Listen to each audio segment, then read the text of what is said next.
We all have stories. Stories inspired by culture, competition, creativity. Stories show our humanity. They inspire us to greatness and remind us to be humble. Stories connect us to our communities and the rest of the world. We are the Chutta people, and these are our stories. See and share them at togetherwe'remore.com.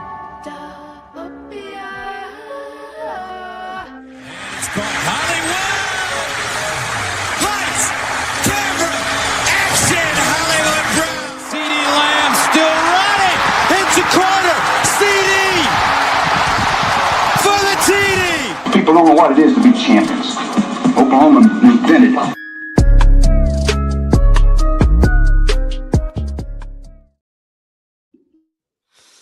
What's up, everybody? Welcome to Through the Keyhole. It's an Oklahoma football podcast, and we have a lot of fun doing it. 3 of the 4 horsemen tonight. I'm Brady Trantham. With me tonight, because the Thunder are playing a big game against the LA Lakers, so no Matt Burton, but with me is Mr. Alan Kinney. Hello, Alan.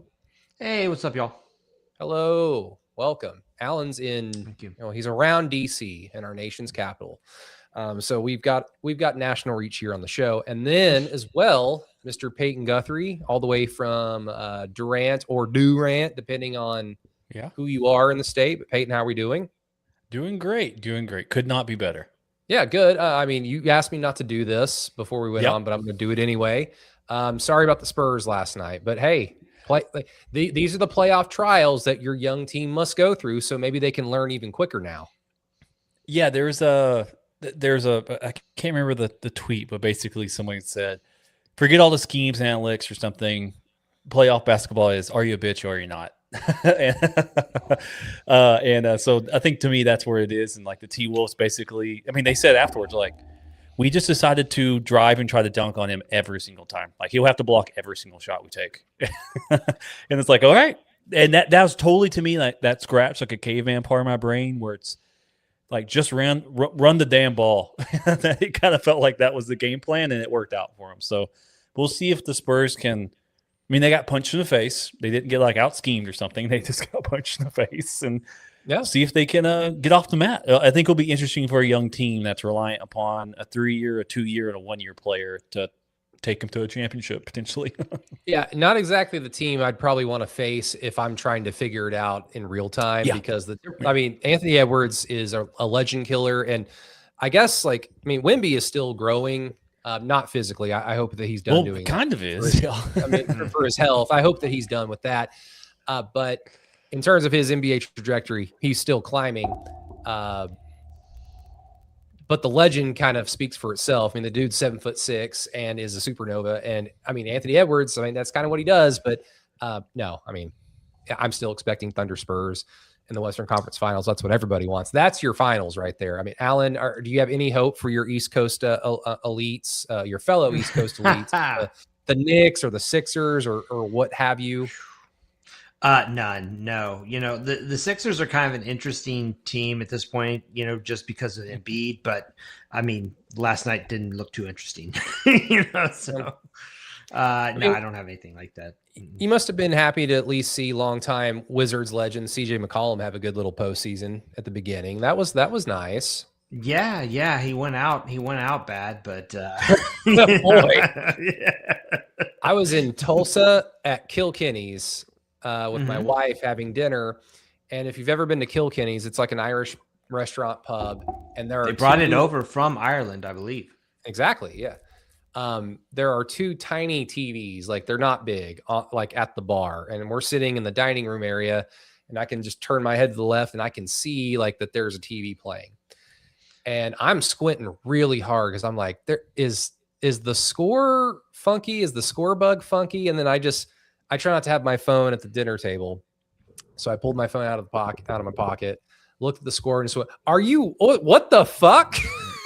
What? This is the Orange Bowl, USC Oklahoma. This is odd. Just airplanes and like, pull up, like just flashbacks. I was having it. It was terrible. But the food was good. So hopefully the playoffs are good for our fellow Thunder fans who are no doubt excited for tonight or listening to the show, in which case we welcome any of you. Jimmy in the chat, how you doing?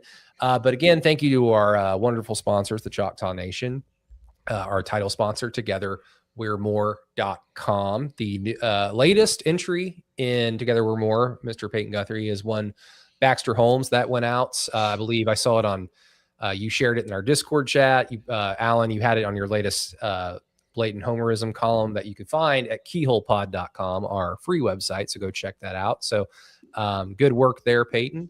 So go check that out, everybody. Then, of course, our Patreon page, patreon.com/throughthekeyhole. Hopefully, some of y'all enjoyed the fact that I cosplayed as a scout and broke down some John Tier film for all of you last week. That is free for all patrons, not just our film tier patrons. So if you're enjoying that, or if you're interested in that, go check out patreon.com/throughthekeyhole. And please, please, please follow us on Facebook, Twitter, wherever you can find us. 5-star reviews, Spotify comments, you name it, it helps out the cause. Just, tell me I look silly with my funky hair. Just tell me it's going to be fine. But let's get into not OU football. There's a topic that sparked quite a little discussion pre-show that Peyton brought to the floor a few days ago in our Discord chat. So Peyton, I'm just going to let you kind of set it up, because something got under your skin as it concerns one Mario Cristobal and the University of Miami, Florida. Oh, yeah, no, this is just me being a hater and like just pointing out like the hypocrisy of sport or something like that. But, Miami Cristobal was recently asked from Brett McMurphy, like, how do you keep the team engaged and what are we doing, all that sort of stuff. And, Mario was like, well, it's super easy. We haven't done anything yet. We have so much to do and all that kind of stuff. And I read that stuff and like, that's usually when you ask a coach who has actually accomplished something. And again, I'm really trying to see if it's like how much of like a hater vision I have on this, where you ask that from teams that have really high expectations. I mean, like you basically got to the mountaintop, you didn't get it, but we feel like you're going to get there. This isn't like this wasn't asked of TCU when they lost to Georgia or something like that, where it's like, well, how do you keep them involved? You're like, there's just a thing for me when he's answers that question. Well, we haven't won anything yet or whatever. It's like, they haven't won anything in 22 years. They've never even won the ACC.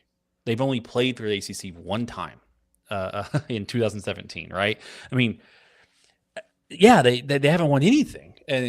But I do understand, and maybe it's just like where my head is when I was like reading that, where I just think about, and there's also another article today, if you guys saw that, about Ohio State, or it's about like how Duke was selling some of their games directly to Amazon and giving money. It's like, what happens if Ohio State decides to do something like that? What happens to the rest of the Big Ten, or do they just die? It's like, Ohio State's like, subsidizing the back half of that conference with their viewership numbers and stuff like that.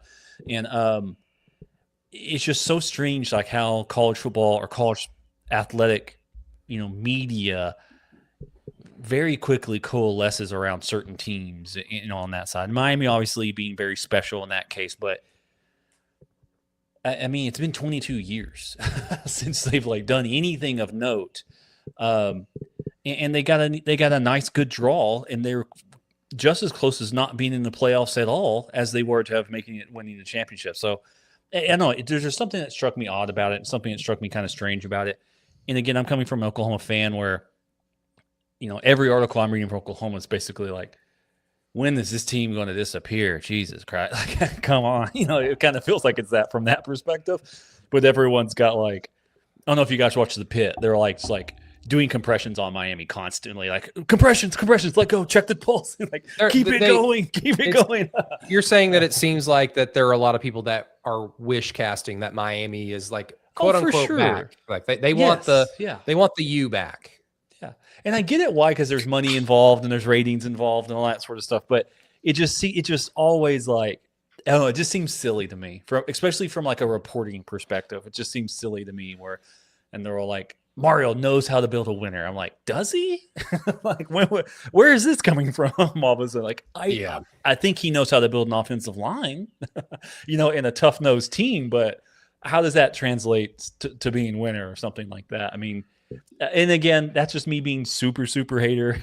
I'm not gonna lie to you, but it just feels weird when it's like, it kind of happens with Sark down in Texas and stuff. It's like, man, he's built a new Alabama. Like he didn't even make the playoffs. Like, what are we talking about? It's stuff like that to where, and again, it comes for those programs that's on the other side too. When people are like, Arch Manning, the biggest bust of cultural history or something, like after one game. So it's like, I don't know, but there's just something that struck me odd from a media perspective of how those stories kind of cultivate, and you can kind of you can set your watch to it to a certain degree. Yeah, well, Alan, before I let you jump in on this one, Peyton, I do want to give you the chance to at least acknowledge one thing, because we'd be remiss if we didn't mention this as an Oklahoma football podcast.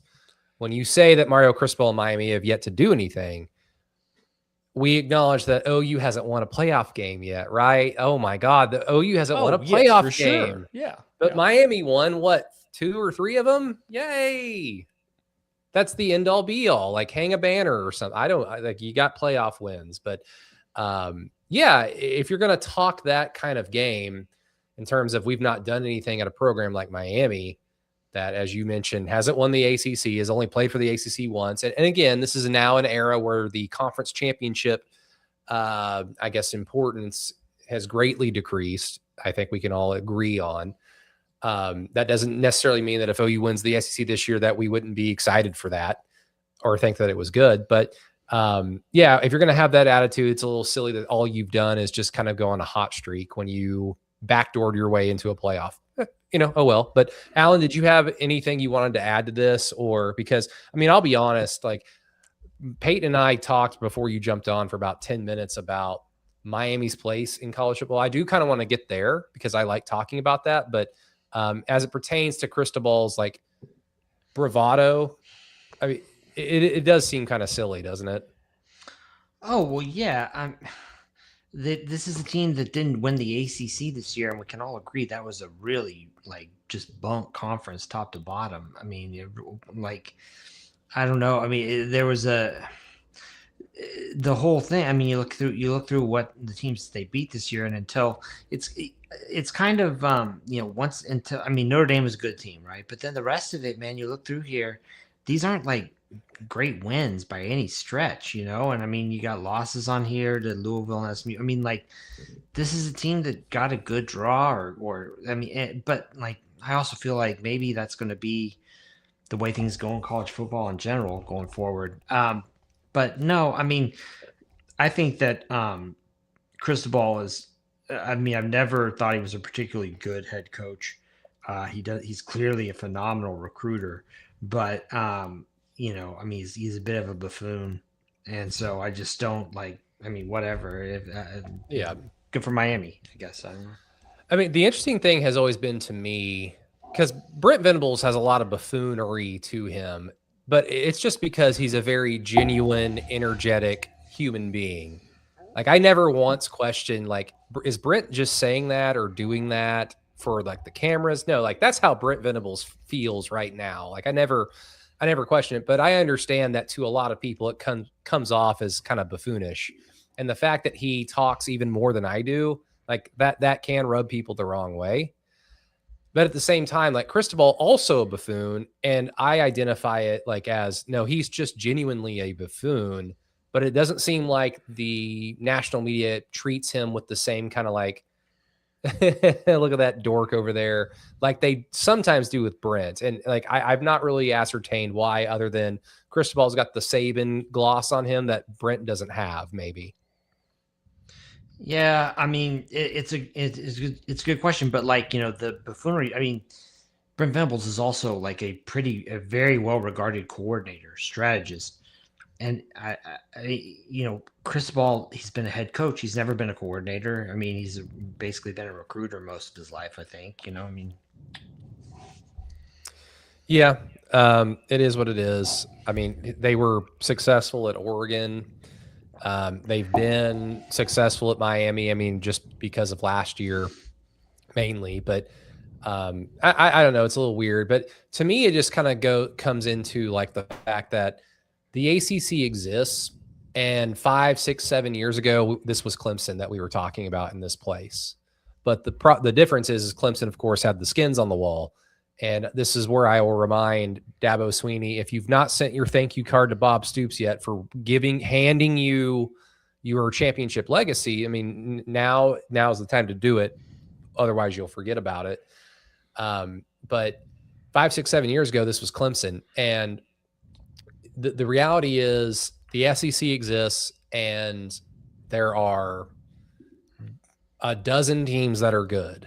There are 3 or 4 teams that are truly elite, but the talent displacement in the SEC, it's like, I mean, South Carolina had dudes and they were a bad team. Kentucky's going to have dudes this year, and they're probably going to not particularly be awesome this year. But the equivalent to that in the Big 12 or in the Big 10 or the ACC, like those teams don't exist. Like Michigan State's not good. I mean, maybe not Michigan State. Minnesota's not good. Do they have any NFL players? I mean, maybe because random NFL players come out of nowhere. But if you just look at their roster, like, no. But the Minnesota equivalent in the SEC more than likely does, is the point I'm trying to make. And so there's usually going to be one team that rises to the top in the ACC that gets to basically take advantage of the fact that most ACC schools are either located in the South, where all the football talent is, or they're on the coast where you've got great geography, easy to recruit to, a lot of money because you probably are coaching at like Duke has a ton of money. So you have like all these built-in advantages. So whoever rises to the top is able to take advantage of the fact that they don't play really fucking anyone. And then they get to at least have 2 losses, get to the playoff, and then it's like all bets are off, because that's what happens when you have a playoff format. Is the regular season kind of goes out the window. If you're healthy, then you have a lot of advantages. But I mean, really, Peyton, I wanted to get back to like where it stands with Miami, because you even kind of looked back at it, other than the fact that you had mentioned, you know, they've not won an ACC championship or even played for one outside of 1 year in over 20 years. But I mean, even you were kind of like, wow, like it's been since 2003 that they've been a legitimate contender for anything other than, of course, this past year where they were, you know, to their credit, they were a few plays away from beating Indiana and winning a national championship. Yeah, no, I mean, it's just basically, again, maybe it's like the horrors of conference realignment. The moment they went to the ACC, they stopped winning football games for a long, long time, right? I mean, 2003 was their last year in the Big East, and then it basically was just a run of very mediocre football. Now, that said, and to me, this is like a Nebraska thing too. Miami's different because they have much more of there's so much more talent just located around them. But I can look at that and say, well, why are we talking about Miami? They've been bad for so long. It's like, well, they just hired a bunch of bad coaches in a row. Like, what happens if they're to hire a good coach? Like, and Cristobal may not be a great coach, but he's a good coach. I'll give him that. Like, this is what happens when you leverage some of that stuff. But no, I mean, I had the whole sports reference thing, and, you know, Miami takes up so much space. You know, to me, it'd be very difficult to write about college football and not at least have like a chapter dedicated to Miami football, you know, at this point in time. And maybe that's me overplaying them. But I mean, if you look at them, it's like, oh, there's like their entire history, like a 10-year window in which they did all of their winning or whatever, right? And then that's kind of it. To a certain degree. Like, early 80s, to the early 90s, and they were like going through a lull in the mid to early late 90s, and then what was his name? Who was the century? Butch Davis, like got him back up, and they won all those games in 2000, 2001, 2002, 2003 was their last year. But as soon as that class of players left, like, yeah, they fell off into mediocrity pretty quick. And that's just the part where it's like, that's the weird part where I don't know. I guess in my mind, I see Miami like an LSU, where it's like every once in a while they just have a super great team because there's so much talent, and then most of the time they don't, though. And I kind of see it in that vein. And maybe it's because, I don't know, the media seems to really like Mario Cristobal. He seems like he's giving them their time. He's got the whole look and stuff. I don't want to do like or whatever. So it's all there, and I get it from that perspective. And hey, if Miami's winning games, that means, you know, you're not having to fly out to Norman.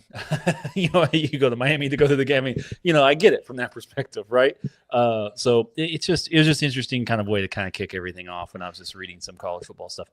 And there's not much to talk about on this as of this point in time, other than I'm glad my quarterback was gambling, but doing it in a very stupid way, as opposed to the Texas Tech one.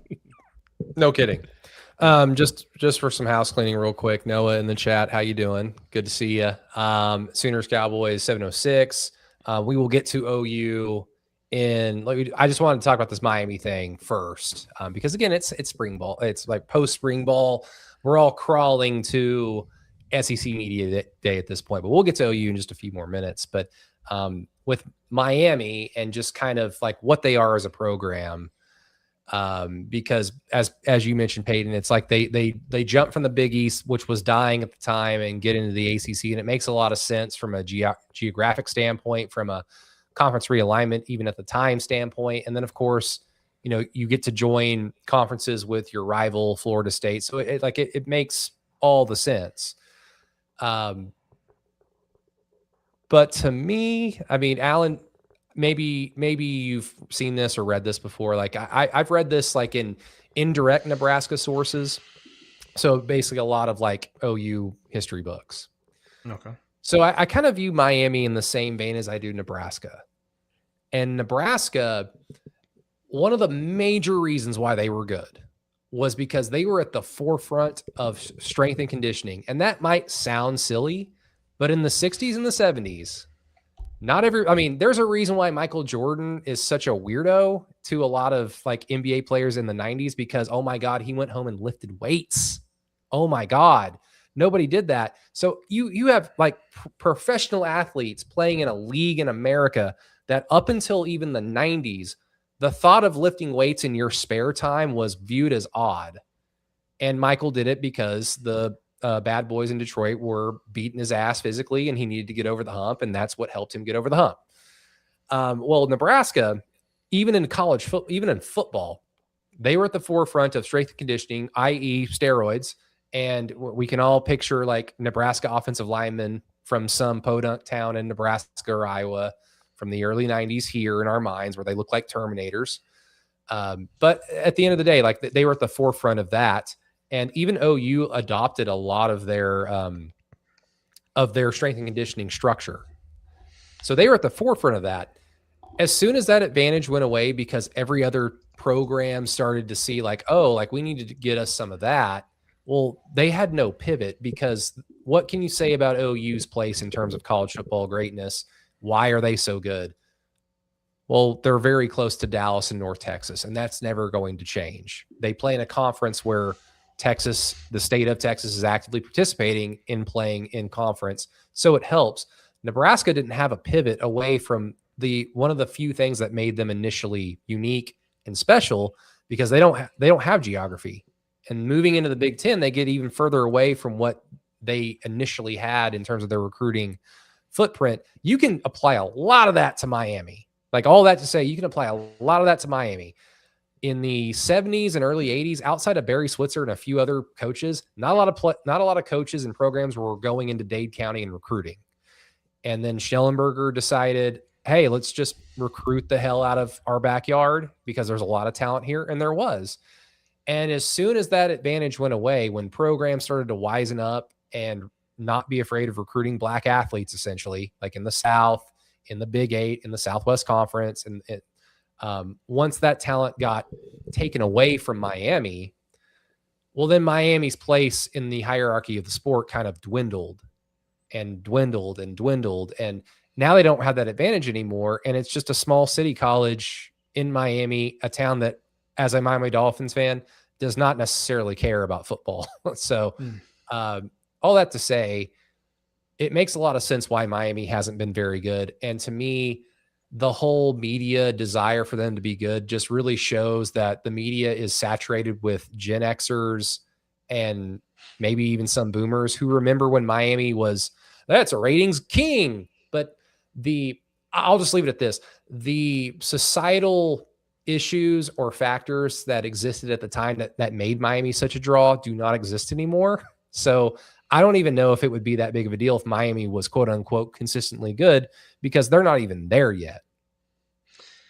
Yeah, I mean, historically though, Miami, the way that Schnellenberger and then Jimmy Johnson and Dennis Erickson built that program up, I mean, it was very much a well, I mean, we've all seen the U and all that stuff. I mean, like you're right in the sense that I think that for writers of a certain age, especially, that still persists, right? That whole thing, and for in a lot of ways, I think it brings back good memories or fun memories. Thinking of like watching those Miami teams because they were very different. There's no compared to what you were seeing everywhere else on TV. It was a very, very different experience.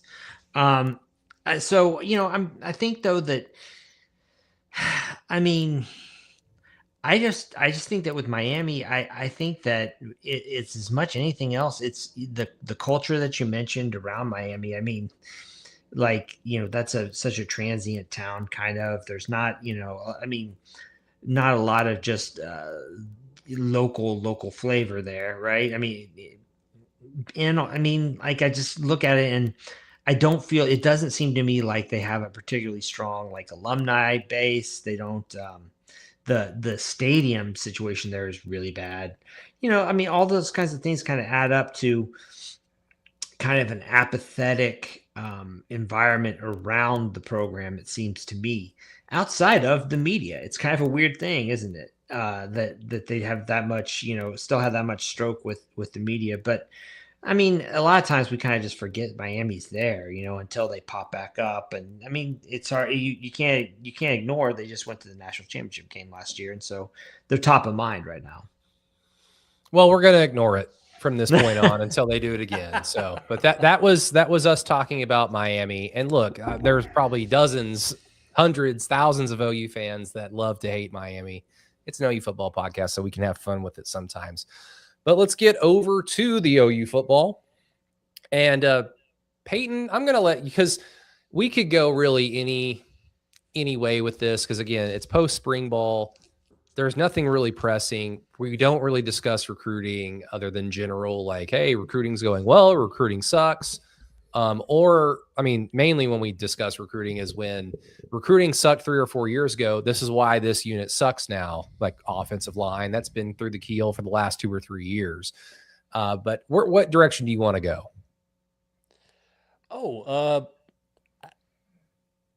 I think there's some, what am I trying to say here?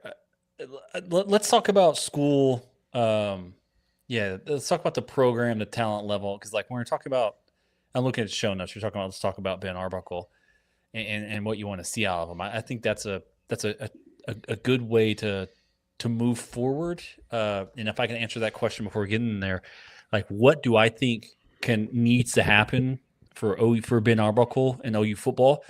Man, this is going to be it's going to sound like a lead balloon. I think it's already happened. Right? I mean, you had 2 freshmen, you had 2 5-star freshmen on the offensive line last year. They're sophomores now.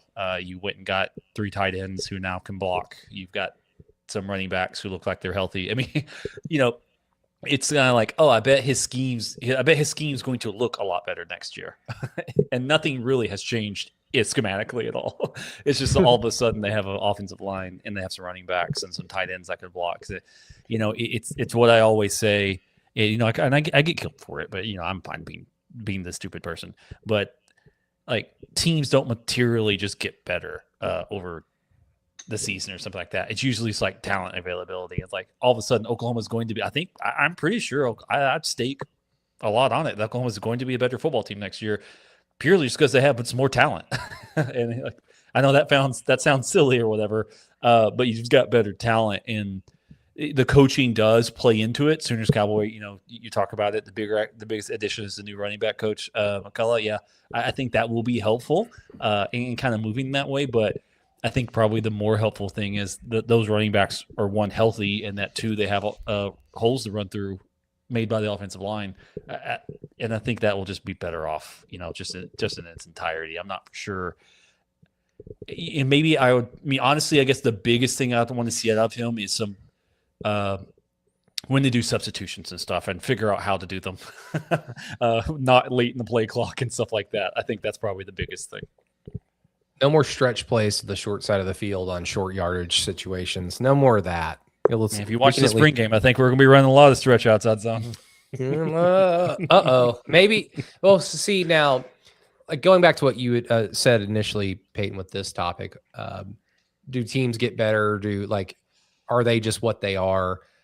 I do think that it would be fair to ask the question pertaining to Ben Arbuckle was he simply, based on what you saw last year, so the skeleton of seeing what he probably more than likely wanted John Mateer to do, and then seeing what John Mateer did. Those can be two completely different things. So based on what you saw last year, is it fair to say that I think Ben Arbuckle's good? He just simply needs better talent, or more experience, i.e. the offensive line just needs to be better. I would be confident that with a better offensive line that he's a good offensive coordinator. Is that fair? Oh, I think he's more than a good offensive coordinator. I mean, just seeing the structure and the stuff that I watched on some of the all 22, yada yada that I've been able to see is there are guys running open, right? The issue is Oklahoma had a lot of injuries up front, running on 2 years now, not as bad as 2 years ago, obviously, but because of recruiting failures, you had two true freshmen out there playing against a lot of like upperclassmen and stuff like that. And those guys had to go out and make mistakes. And you had, for this coming season, those mistakes should have benefits for Oklahoma for this coming year, because they've ran the mistakes. They've learned the lessons. They got punched in the face. Like we talked about the Spurs earlier. It's like, they got punched in the face and let's see what can happen, right? Like Oklahoma took its lumps and took its punches from that side, these younger players. And now you've got two true sophomores who will be playing offensive line. They're both very good. They both performed really well. We'll go on that side. From your other side of like, oh, what can Mateer do better or something like that? I just kind of think Mateer is Mateer at this point in time. That said, Baker was Baker until he slowed down. And maybe Mateer has a system in here where he slows down and stops trying to ball out every play and just kind of goes through his reads. And maybe that does happen. But we've talked about the last few episodes where there's been a lot of concern or a lot of media attention put on. I saw him throw the football, and more often than not, the ball went over his head. So, hey, not saying we're going to win the championship, but here we go. To me, the quarter arm throw, whatever, three-quarter, I could not care less about that. Now, that's going to cause some accuracy issues, but he's not like a pinpoint passer. He'll never be a pinpoint passer. To me, it's more, can he see who's open or what the defense is allowing to be open, because defenses can't cover everybody all the time. They're going to allow something to have open. And if you watch, we talked about Miami. If you watch about the Indiana-Miami game, Mendoza just ate them up by taking all the free routes, the free access routes that announcers kept talking about. It's like, just take them, keep going, live for another down, and kind of keep moving down the field. To me, the biggest issue wasn't that Mateer was missing throws or something. It was that the rest of the OU offense wasn't able to support Mateer when he was injured and wasn't able to go that side from like running the ball. The running offense was Mateer. The passing offense was also Mateer. There was something where he had to do everything, which just isn't a recipe for success, in my opinion, based on his current athletic potential or something like that. It's the way I would best phrase it. Yeah. I guess setting aside John for now, Alan, just going back to Ben Arbuckle. I mean, did you see enough out of him to suggest that OU can make not just because I think a lot of OU fans have been humbled by the lack of offensive explosion for the last 2 seasons now. So they're asking for just like a realistic, jump into the top 30s. And while that would be good, I don't know if that guarantees that OU's a better team next year, because I mean, you've got to be able to outscore some opponents, and having a top 30 offense, I don't know if that puts you in the category of having enough of an explosive offense to outscore potentially Georgia on the road or Texas in the Cotton Bowl, or, just some random bad night in the swamp against a new coaching staff in Florida. I'm just curious, did you, from what you saw out of Ben Arbuckle as a play caller, play designer, what have you last year, and assuming that OU will have the near strength of an offensive line next year in 2026, have you seen enough to suggest that OU can be much, that you can hope for even much more of a jump offensively in 2026 with Ben Arbuckle? The true kicker is just, do you get good John Mateer on that day or really bad John Mateer on that day? Well, I mean, I consider part of Arbuckle's job to get us to the good John Mateer, but Yes. saying that aside, I actually think Arbuckle's a very good scheme. With the scheme, I think he's a good play caller, all that stuff. Like Peyton said, I saw a lot of stuff open last year that just wasn't happening. And I mean, you kind of get into this, quagmire of like, okay, well, is the problem that, should Arbuckle be tailoring what his calls to what Mateer can actually see? Should Mateer, is the problem that, you can't run the ball? Is the problem that, X, Y, and Z? I think that really the problem last year was like all of it. And I really do think that he was limited in a lot of ways by the personnel at his disposal. I see OU getting better this year. I mean, how much better, I don't know, but I do feel like, all the pieces around Mateer do seem to have been, upgraded or bolstered. I mean, running back, tight end, even the receiving room seems, I think, probably better, right? So, all that being said, it just looks to me like a better situation in the offensive line, of course, just kind of top to bottom. Yeah. Again, like, I think that's what I'm going to be hammering home throughout the entire summer is, hey, John Mateer is John Mateer at this point. What you can hope for is that everything else around him is better. The question is does that equate to a significantly better offense or a marginally better offense? And if it's marginally, then you better hope that defense is just as good, if not better, than it was last year. If it's significantly better, then you can start having some high hopes. Even with that schedule, that is very tough. But I'll remind everybody, college football is a weird sport. This time last year, we all said, man, OU schedule is really hard. It's very hard.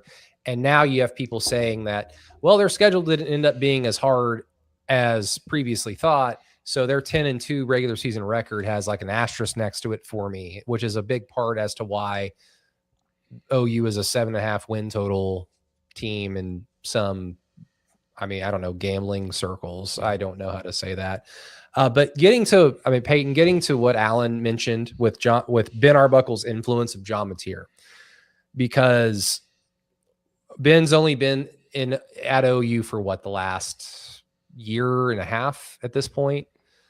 The first year did not produce the offensive explosion that would allow for Ben Arbuckle to be a little bit more assertive on the recruiting trail. Now, that's not to say that I know Jameson Roberts is committed in the 27 class. People are excited about him as a 4-star recruit. This is just a general kind of where OU is offensively standpoint. OU under Lincoln Riley was able to kind of name its 5-star quarterback every other cycle. And now OU is just kind of in this waiting period of, are they kind of like the developmental quarterback school where they take like a lower talent and develop them? Or can OU make that significant jump offensively to let OU look more appealing to higher level talent? Not to say that that's the most important thing in the world, because busts happened. Jackson Arnold happened 2 years ago. But my question really is just, and I don't even know if we can answer it, because Ben Arbuckle developing John Mateer at Washington State is one thing. I don't think that it's fair to see what John Mateer is right now and say like, man, Ben Arbuckle, I don't know about his development style. And then it exists. Bo Bentley was awful in the spring game. I did not expect him to look good at all, but he looked awful, and that's all we can go off of. And so it might paint this picture to somebody looking at the program and saying, well, Ben Arbuckle hasn't made John Mateer any better until he proves it. And I don't think that he will. And boy, that new quarterback that they got that was highly thought of did not look good in their spring game. Equals Ben Arbuckle not very good at quarterback development, which is a stretch. I agree, but I think that might exist, especially if OU doesn't make that significant jump offensively in 2026. No, I think you can. Yeah, I think that's just unfair. From where Oklahoma was last year, I think you really have to see what happens this year before you can start making any sort of dispersions on that side. And I think so much of this is, in my personal opinion, based on the last time we saw University of Oklahoma. They were up 17-0 and they couldn't hold on to a lead because they couldn't do another thing, right? And it's like, well, Oklahoma had 4 running backs on its roster. 2 of them were hurt that game. You remember Xavier had like a giant cast on his arm, basically, and he still almost got the pass, which would have won the game.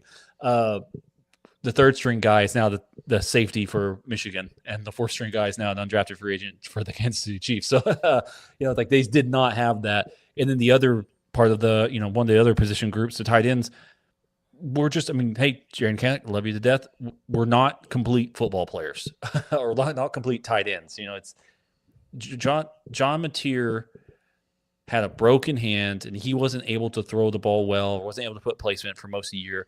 And Ben Arbuckle was trying to call an offense with one of his hands tied behind his back, basically the entire season in my mind. To Alan's point, does that mean you have to, I don't know, only call the good plays, I guess, or something like that? That's tough in my mind, because then you just make yourself so predictable to where you can get shut down. When Oklahoma was up 17-0, and I don't know if you guys remember what they were doing, where they'd like line up in a pistol and then they would flex out to like a new position group or a new like formation. And they did that for the first half and they got up. And then Bama said, oh, okay, now we kind of understand what they're doing. And that was that. If you only quote unquote call the good plays, then that's what's going to happen to you every time. You have to be able to you have to be able to call a complete game. And on top of that, you have to have a healthy enough roster to be able to execute the full game. Now, does that finally coalesce to happen at the same time? I'm not for sure. We're already seeing running backs and wide receivers get banged up, for Oklahoma. Maybe it's just never going to happen. But from that side, I think it would be highly unfair in my mind for to judge Brent Venables at this point in time from the jump that he made and the offense made. To me, the team performed from a system side, and again, like that, sometimes the system doesn't produce results. It felt repeatable, and I think you'll see the benefits from that this coming fall. Man, this is slightly off topic, but I just keep going back to.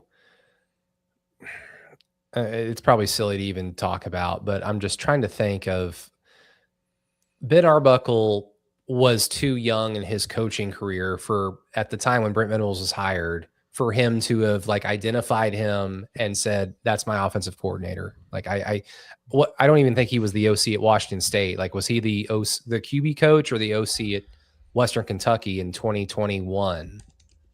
I can't remember, but really, Brent, I think, made a pretty big mistake in hiring Jeff Lebby. And it might sound silly because it got you Dylan Gabriel, but when we've all, like Peyton, you've talked about this, Alan, you've talked about this too, when we've all kind of basically agreed, when Brent was hired, he was hired to essentially oversee the reconstruction of a program that had a lot of problems about it that he had to fix. And you could have gone about it one of two ways. You could have gone and chased wins initially and shown the appearance of everything's fine while like slow playing like the long-term fixes, or you could have just said, fuck it. Like we got to fix it kind of basically day one. And he started a lot of that process day one, but not all of it, because he allowed a lot of players to stay, as we all remember. But getting Jeff Lebby, and then, i.e., getting Dylan Gabriel, was him kind of like having one foot in the water and one foot out of, I'm not really trying to chase wins, but I actually am, because we need to have some semblance of an identity offensively still, while I'm trying to like teach like the Danny Stutzmans and the Ethan Downs how to play actual defense and building that culture up. As time has shown, Jeff Lebby is a shitty ass evaluator of talent. His recruits fucking suck. They're fucking awful, terrible. Jackson Arnold is a terrible, terrible quarterback.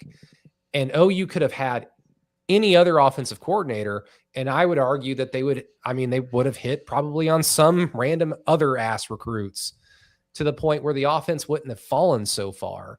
And then maybe if they didn't get someone like Jeff Lebby, maybe it would have forced Brent Venables to actually keep an eye out for like the next hot shot offensive coordinator.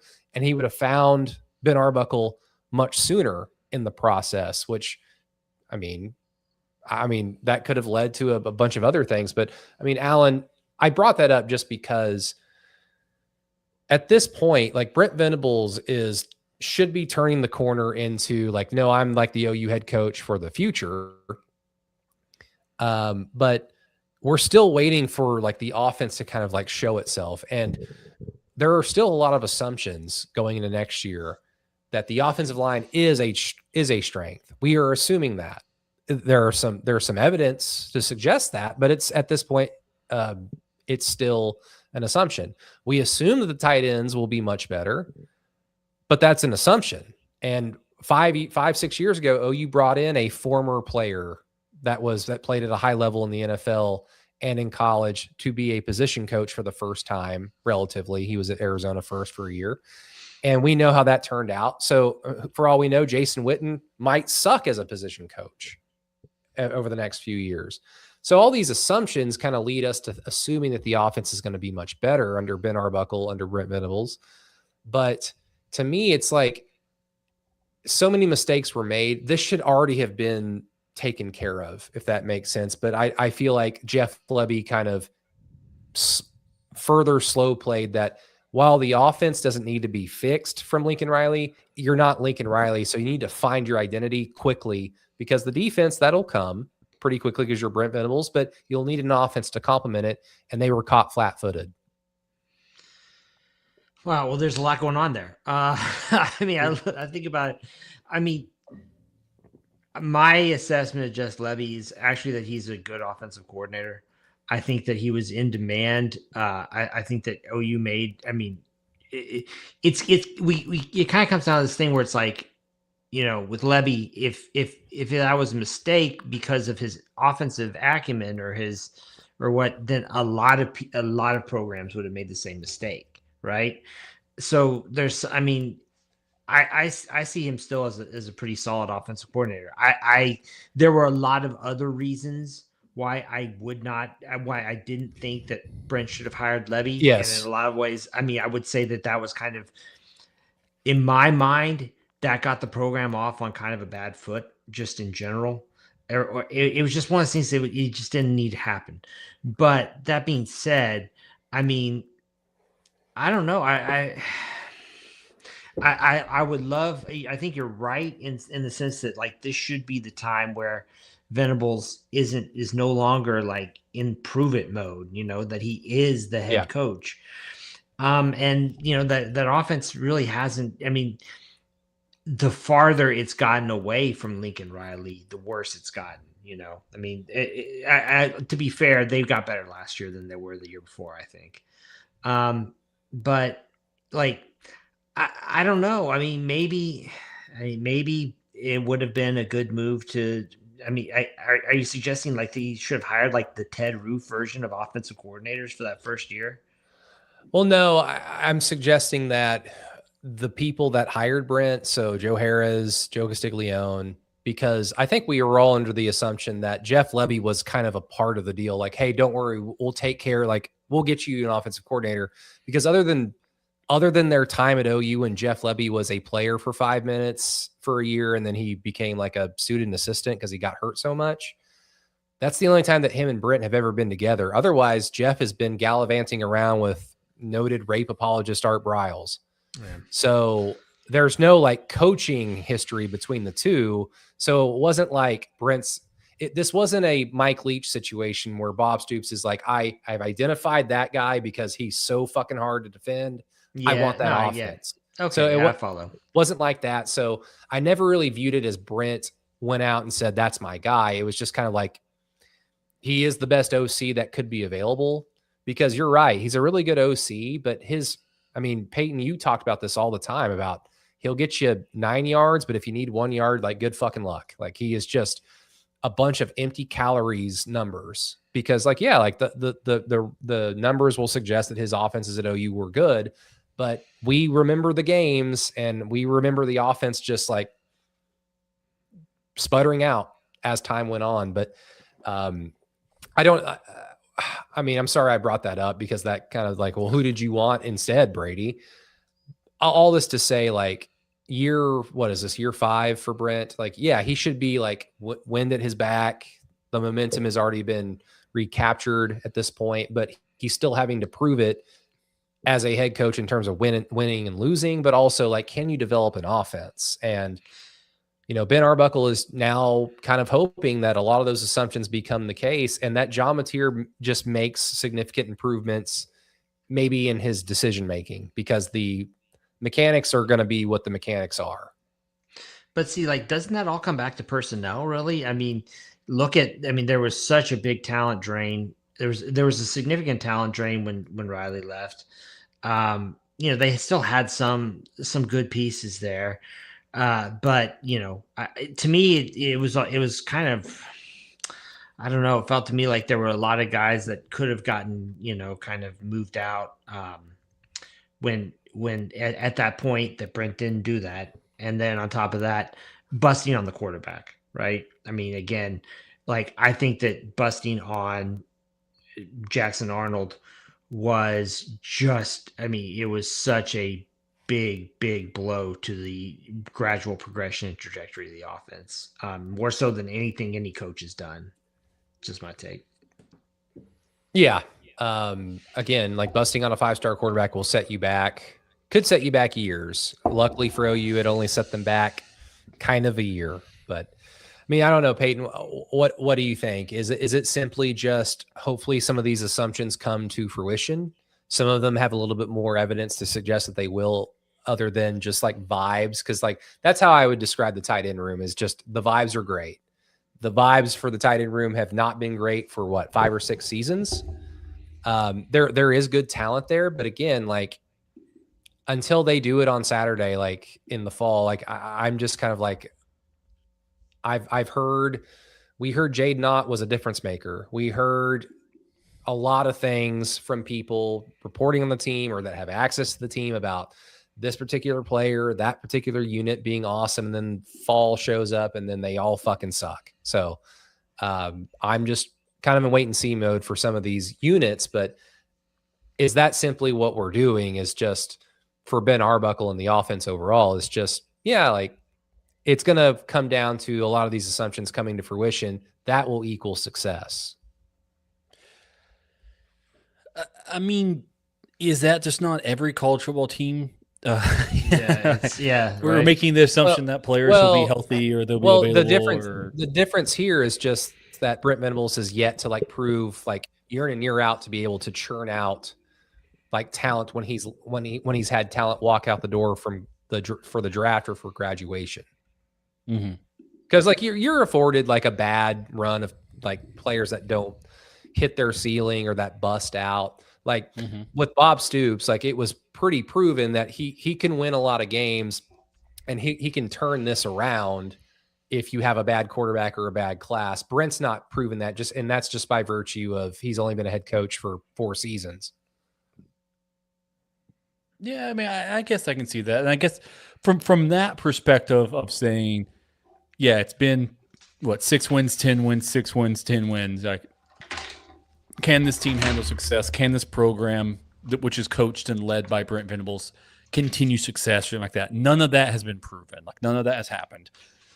I think Alan and I could point out and give you a bunch of reasons to why that hasn't happened. Right? The offensive line altogether decided to jump off a cliff, or whatever. You missed on Jackson Arnold. It set everything back. But those are just, I guess, I would call those reasons. if you're a different type of person, you'd call those excuses. Those were excuses as to why it didn't work out. He should have had a contingency plan. He should have gone from that side, right? My day job is producing and directing, video shoots, commercial shoots, and all that kind of stuff. And I have to have like 5 to 6 different backup plans all at once, just in case. What happens if a talent can't show up? What happens if somebody gets sick? What happens if it's storming that? I mean, you have to have all these different contingency plans. And I guess maybe from that perspective, from my concern from Brent Venables is that he has not shown me his ability to have multiple contingency plans through the line, right? In the time when it was Jackson, that was like my biggest thing I can really point to is 2 things at Brent Venables. One, he didn't take any Clemson players. Fine. That's whatever he said he wouldn't. No other coach has done that. we luckily found the one good man in coaching or whatever, right? And then 2, when the portal in NIL was the portal was wide open, and once Dylan Gabriel left, and these coaches were looking at Jackson Arnold and they're looking at Michael Hawkins, and they didn't say, "Just go find somebody." And you can say, well, it's too late and the whatever. They got Dylan Gabriel like the day before he had to start classes. I mean, like, it can happen. You could have tampered, you could have done something, right? And maybe I'm misremembering the timelines, but in my mind, I'm like, if this were like a win at all costs cutthroat guy who's going to like win, and kill your mother to get the win, to get the game ball or whatever, OU would have had a different quarterback that year, right? Or something like that. And maybe what I'm saying is Brent, I guess maybe that's the weird part of what I'm saying, but my only concern, my only complaint about Brent Venables is maybe he's too loyal to the team and to the talent that makes it to Norman, and he doesn't know when to cut bait, when he should cut bait, because he probably at some point in time keeps thinking, we've got, we're taking a chance on these kids. We're working our way through them. We're going to develop them. And it's sort of that side when it's like, no, you should cut bait and you should go get a different player, right? I mean, I saw like the chart of all the starting offensive people from Texas this year. And it's all these different, like only 2 of them like started their career at Texas, or something like that. It's like, well, should they just have a bad team or should they continue to go get good talent that they need to have to win these games? I mean, in Oklahoma is very similar, but it's like, should Oklahoma just say, I guess we're just going to stuck with this, left tackle that's not any good, or couldn't they just go out and get one? I mean, we're in a different world of college football, and it's not like Oklahoma's poor. If they really wanted to, they could probably go out and get a football player. To me, that's the only issue I have on that side for Brent Venables thing. But I will say, based on the talent that's available, based on how I've seen them play last year, and all that kind of stuff, I guess, yeah, we're going to see a miracle occur, and Oklahoma's going to be a better football team. Now, does that mean they win 10 or 11 games? I'm not entirely for sure that's the case, but I do think you're not going to be slamming your head against the wall being like, just hand the ball off. Or whatever, right? I think you're going to see them be better. And then also you're now the only thing you have to handle is football is just a weird and funny game. Sometimes you don't win. Sometimes you don't win the games you should, and sometimes you lose the games you shouldn't. And so, I mean, that's just the part of it on that side. But I don't think it's going to be where Oklahoma just gets outclassed or something like that, like we've seen it happen in Dallas the last couple times or something like that. Yeah, and I do want to raise a point about the tight ends. If you look at the tight ends, I went back and looked. I just now looked up the stats of the guys who they brought in last year versus this year. I mean, like this year, you got to combine like probably 70 receptions and like 10 touchdowns that you're bringing in at the position. And last year, those were the guys that transferred in. It was like maybe 15 catches, like total. I mean, it was. Bad. I'm not saying that I'm going to sit here and say that they suck until they prove otherwise. What I'm saying is I'm not necessarily buying right now that they're going to be a strength, because catching touchdowns at Colorado State is great, but can you do it in the SEC? I mean, we just watched a quarterback last year that, yes, he was hurt, and yes, he couldn't grip the football for half the year, but we saw a quarterback that still his hand is not making decisions for him. Like Is his hand influencing some of the decisions he's making? Sure, of course they are.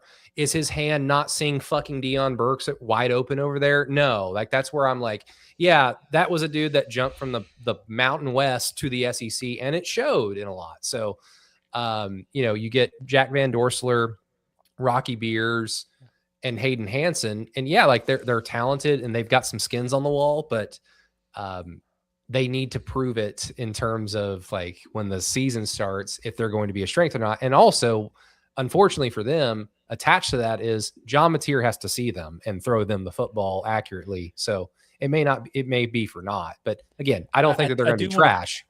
Yeah, and I do want to point out, you mentioned, and again, just pointing out, not being hateful.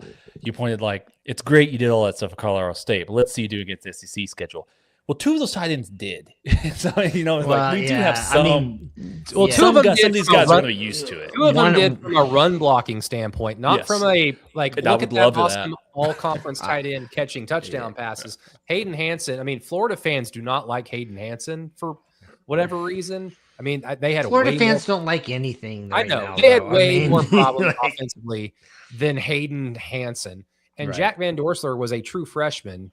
Him seeing the field is like incredible for him, and so I don't expect him to be a dynamic tight end just yet. So they've got SEC experience, but guys, I don't know if OU's going to have like Jermaine Gresham out there. I'm not saying that you guys are claiming that they will or that fans will, but there's just unending excitement that I think is more rooted in, God damn it, please give us a good tight end. Yeah. I think you're right on that side where it's, and I guess maybe that's the point where Alan and I are both looking at it saying, as long as it's not like a massive negative, it is a massive bonus, but is that good enough to win you more games? I'm not entirely sure at that point in time. You're right on that time. I'm not sure on that. Yeah.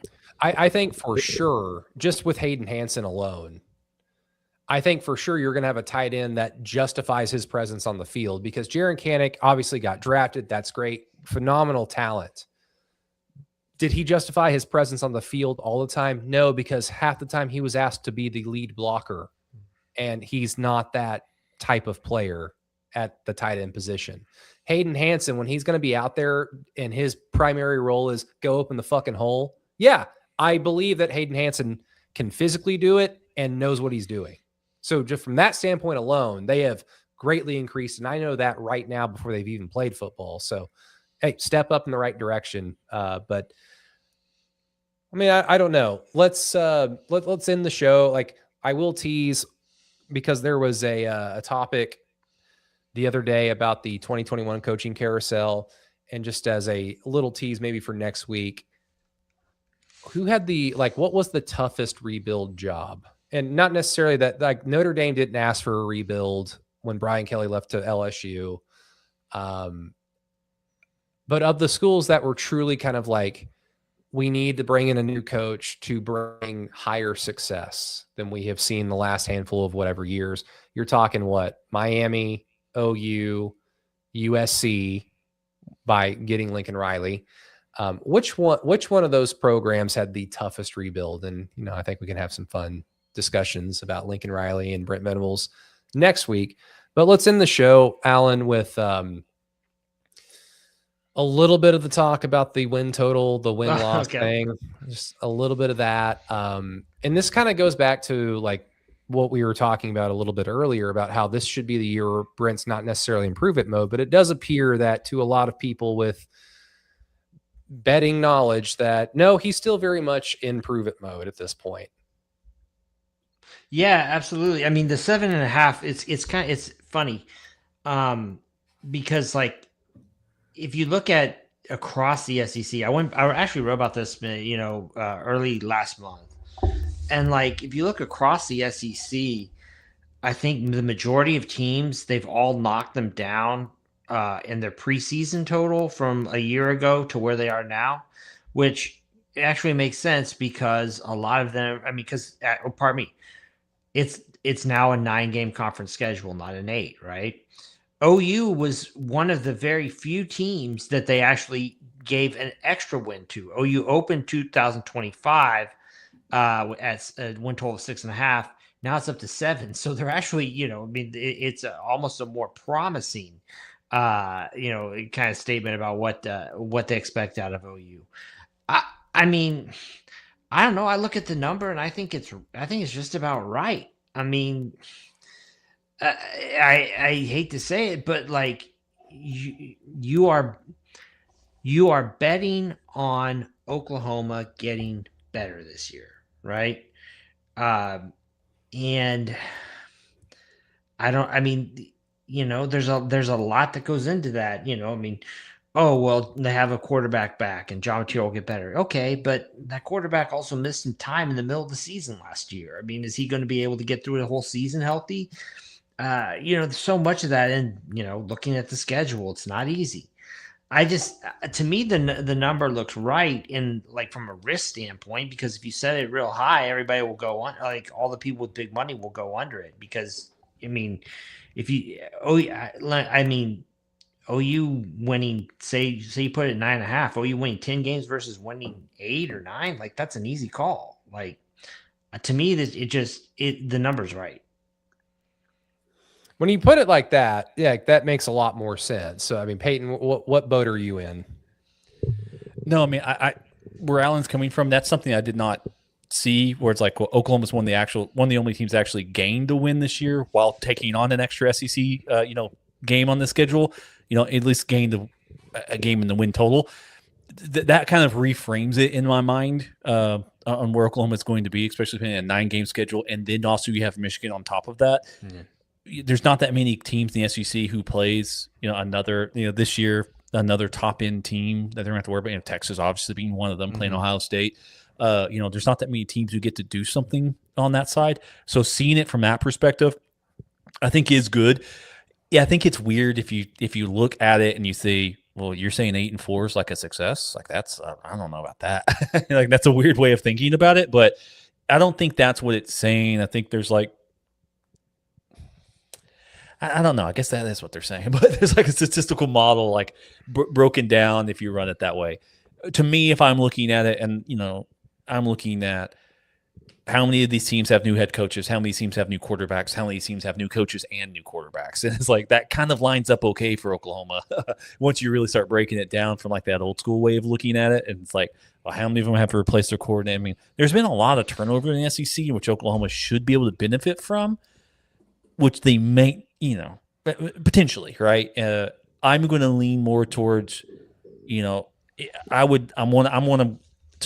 at 9-3, like right in the eyes. But that's also me saying they beat Michigan, they lose Georgia, they lose Texas, and they lose one more game down the stretch. Like that's just like a dumb caveman way of looking at it in my mind. If they win Michigan and then one of the Texas Georgia games, then all of a sudden I'm thinking, oh, this is just a better football team than I thought. Maybe it's 10-2, maybe it's 11, something like that. That's what I'm thinking about on that side. But if they go 7-5, hell, if they go 6-6, I think it's just tough to keep. I think you start looking around going like, what are we doing here? I mean, to a little bit on that side. Yeah, and I mean, like, it's easy to say, oh, well, this team has a new head coach and a new offensive coordinator and a new quarterback. The problem is, like, a lot of those teams that we're talking about right now, they're in, like, November when they've got 7 games under their belt. They're not new anymore at that point. I mean, they're not, they've actually had time together and they start gelling. I mean, that's the kind of stuff you got to look at, too. 2 points real quick. So... and I could be wrong, so correct me if I'm wrong, but teams in the SEC that are bringing in or starting new quarterbacks this year, Alabama, Arkansas, Auburn, Florida, Kentucky, LSU. Do we consider Missouri because they played both guys? And the other, like one of them transferred. So like, yes, no. I say no. Okay. I don't consider. Tennessee, Vanderbilt. Now, if I told you that OU is only playing one of those fucking teams, does that? I guess so, yeah. Like there is no like OU got the short end of the stick in a lot of ways, and one of those ways is half the conference is returning their quarterbacks from the previous year, and OU's playing all of them. and one OU is Trinidad Chambliss. One of them's Trinidad Chambliss. You got Texas A&M and like Marcel Reed.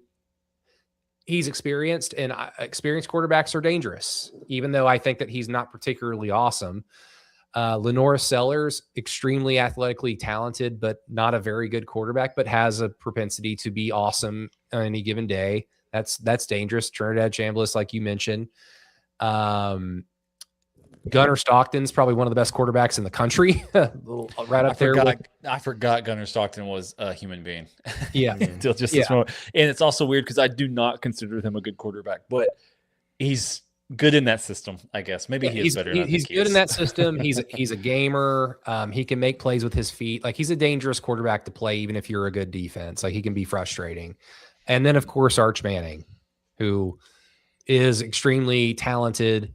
If he makes a jump and improves on some of his flaws from last year, he's going to be one of the best quarterbacks in the country. And then he's got skill talent to burn. So that's one point. The other point, kind of going back to, and we talked a little bit about this last week, but like the whole, like, is 8-4, 9-3, like, are you a good team? I think that that's completely relative to your expectation, because there's a lot of, like, now that it's in the rearview mirror, Texas last year is viewed as a good team. They went 9-3 or 10-3, winning their bowl game. They are a good team relative to the sport of college football, because there's 200 teams that play the fucking sport. Like, they are, of course, a very good team. They are one of the best, most talented teams. But in terms of what we saw at the end of the year, not ideally, not on a fucking neutral site, if they played 10 times, none of that bullshit. What we saw last year, relative to their expectations, they were not a good team. So, like, Peyton, Allen, what are your expectations for, like, what standard are you holding? I'm not asking you to predict their win-loss record, but how are you judging this OU team? Just really quick off the bat. Like, playoff, no playoff, playoff wins, like, what tier are you kind of judging this OU team going into 26? Man, I always look at it like, how it's tough for me to say, because I want to see the team actually play. Like, I want to see OU stomp some teams. If OU loses 4 games by field goals and doesn't make the playoffs or something like that, then, like, I mean, the way with the way the schedule is breaking out, the way things are going right now, I mean, like, they're probably a really good team that just had a tough road. You know what I mean? Like, I just don't know how to answer that. Okay, Peyton.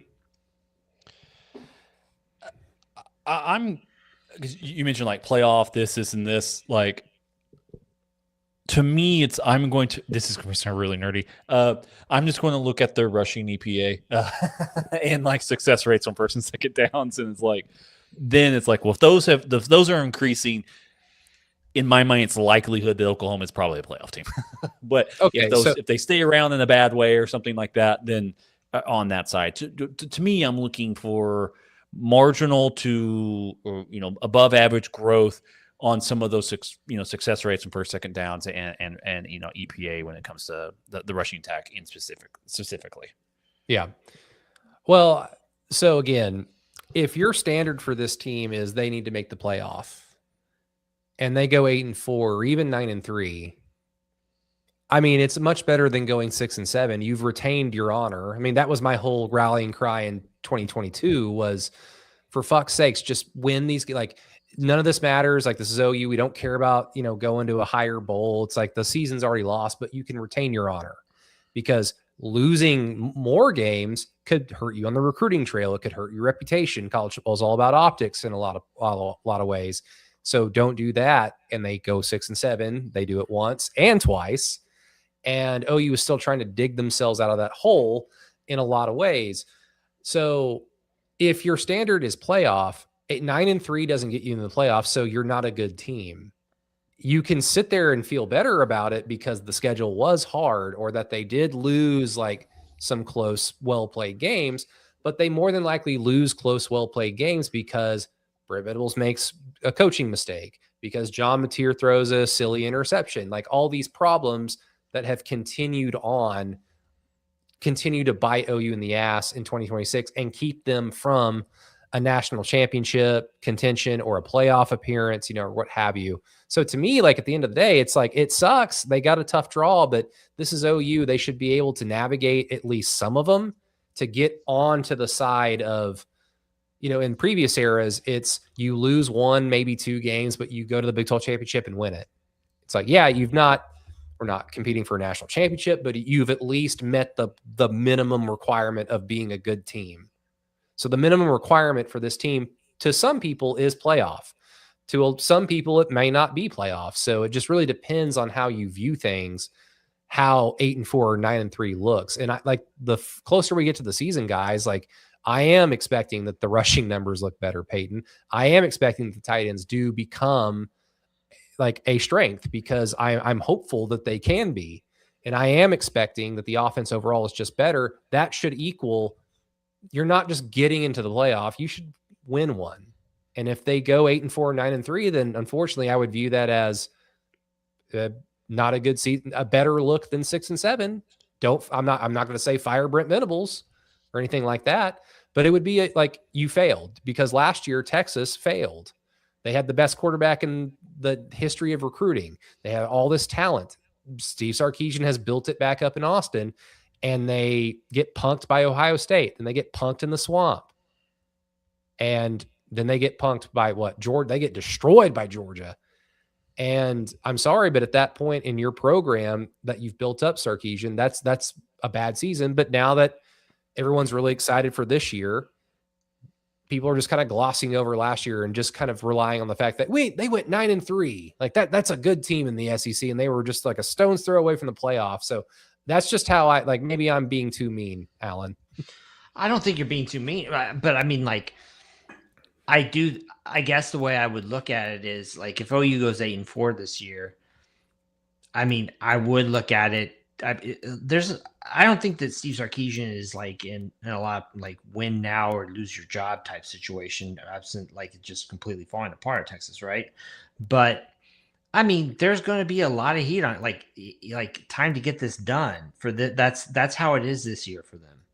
And if OU puts together a good year that doesn't make the playoff, but they show a lot of steps forward, I mean, like, I'm going to be looking at, like, okay, Brent, like, we've done this a while. Like, let's see what's time to make this really work.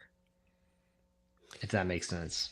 Yeah, no. It, I think truly at the end of the day, it just kind of, it falls on how you view, like, where they should be. But like, again, like, going back to your original point, I want to see them play first, but that's kind of the holding pattern that we're all in, is we're all kind of waiting. But some programs seem to be set up a little bit more like Texas for you to feel a little bit better about projecting the season as early as May right now. So I don't know. It's just something I thought about. Peyton, I mean, I'm surprised. Did you guys just not know about the returning quarterbacks in the conference and how OU got the short end of the stick?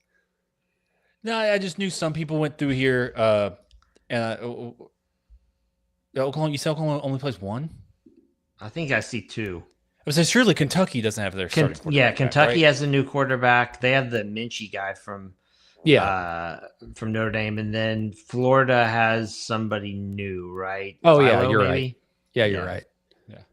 Yeah, because even Mississippi State, I think they're bringing back their quarterback from last year, right? They just don't have... it's a guy who played last year. He looks good. I mean, that team's going to be tough, like in a Mississippi State type of way. Yeah, and it sucks that OU has to play them on the road in funky Starkville. But again, I'll fall back on Jeff Lebby sucks as a coach, and Brent Venables should not lose to him. So, it's just, again, goes back to standard. What are you judging this team off of? But any other thoughts, Peyton or Alan? No, I guess good. My only thoughts are, hopefully you guys, I mean, my assumption is you guys are also refreshing the track, refreshing the live tracker for Cocodona 250 like I am. And big shout out to Jason Hammond from Piedmont, Oklahoma. Big shout out to Vbeck from Oklahoma City. And big shout out, he DNF'd, but still awesome to do it. Big shout out to Stan Berry from Norman, Oklahoma. Only 3 Okies that made it to the field. So Cocodona 250 is a race in Arizona, which as a 250 says in it, is 250 miles. Currently, the lead is a female. Overall leader is Rachel. She's seen at 188 miles so far. And she's second place is the first man. She's about 4 miles in front of him. But it's really cool to just like refresh this little page. But cool on those 3 guys. Three Okies are going for it. And go check Hell it yeah. out. I thought you were going to say refreshing the Thunder Lakers score, which I just did, and I'm kind of shocked that it's so close. He's winning or something. I think they're only winning by 8 or 9 at half. 8 or 9. Oh, yeah. Oh, 10 and a half. Oh, no. The third quarter started. Okay. Whatever. Yeah. Whatever. Please. I need, for my haterade, I need it to happen. Thunder Spurs Western Conference Finals, because I don't know. whoever wins that series, I mean, they should just forego the finals. It's like, no, we've already proven it. We don't need to play the fucking Knicks. Ugh. At least Perkins went on TV and said, "I'm changing my pick. The Wolves are now winning." I was like, oh, okay, thank God. What? There's chances are still this. Oklahoma's going to make it. You don't get to change your. The only time you could change your pick is if there's like a significant injury where it's like, I picked so and so, but that was before X, Y, and Z got hurt. So it's like whatever. The Wolves won a one hard fought game by one possession, changing the whole outcome. What's always funny to me is whenever fans of losing teams in the playoffs will screenshot like the ESPN analysts who predicted the series. And so again, this is a fan of the team that lost. Yeah. Let's just say that most analysts in this scenario pick their team to be swept or beaten in 5. And it's like they stretch the series out to 6 or 7 and they're like beating their chest. Like, look how wrong you were. It's like, bro, like, who cares? You like, they were right. Your team lost. They weren't exactly correct, but it's just silly. It's stupid. NBA fans are kind of weird, but that's where we're going to leave it. Hopefully next week, the Thunder aren't playing on Tuesday, so we can be joined by Mr. Matt Burton. But until that time, go check out keyholepod.com for Alan Kinney's blatant homerism column. Go check out patreon.com/throughthekeyhole. I'm still going through some spring game clips that I shot, trying to sparse together, like, do I have enough for like a breakdown of this player, of that player? Just to, again, not a scout. I don't pretend to be, but I can at least have fun discussing things that we can all identify. So go check out patreon.com/throughthekeyhole if you are interested. But for the absent Matt Burton, for Mr. Peyton Guthrie, for Mr. Alan Kinney, myself, Brady Trantham, everybody, thank you so much for watching and tuning in to Through the Keyhole. Until next time, Boomer. Sooner.